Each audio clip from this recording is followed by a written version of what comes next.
Federal tax credits for buying electric vehicles will go away at the end of the month, and that could have a noticeable impact on Tennessee. The volunteer state is home to 4 major EV manufacturers and has invested hundreds of millions of dollars into this industry.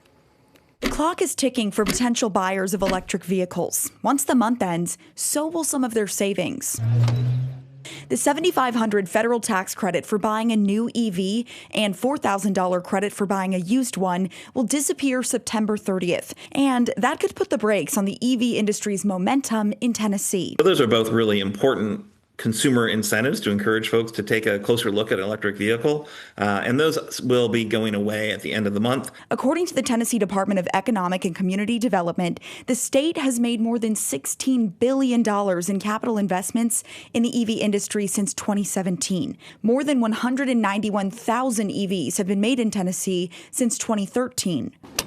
From Blue Oval City to Nissan, Aaron Viles with the Electrification Coalition says only time will tell just how much the tax credit cuts will impact the industry in Tennessee. But he believes any impact will likely be short-lived. Obviously, if you take away a $7,500 or $4,000 tax credit, there will be fewer people who will make that decision. So it'll be interesting to see how many fewer. But I think in the overall, because manufacturers are still very committed to this transition, that ultimately EVs will be, more and more of them on the roads. Despite the uncertainty the cuts have caused, Tennessee is still top 4 in the country for having the most anticipated EV manufacturing jobs, according to a new report by the Southern Alliance for Clean Energy. But that same report says Tennessee has lost almost 150 projected EV manufacturing jobs so far this year because of cancellations or downscaled investments. Viles says that trend could continue temporarily as the federal tax credits disappear. Obviously, Tennessee has a lot of skin in the game because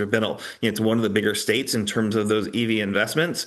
So we'll all need to watch pretty closely and carefully and see what the companies decide to do. EV manufacturers in Tennessee have scaled back EV production in recent months due to slow sales. For example, Ford has recently delayed production at its new plant just outside of Memphis, better known as Blue Oval City.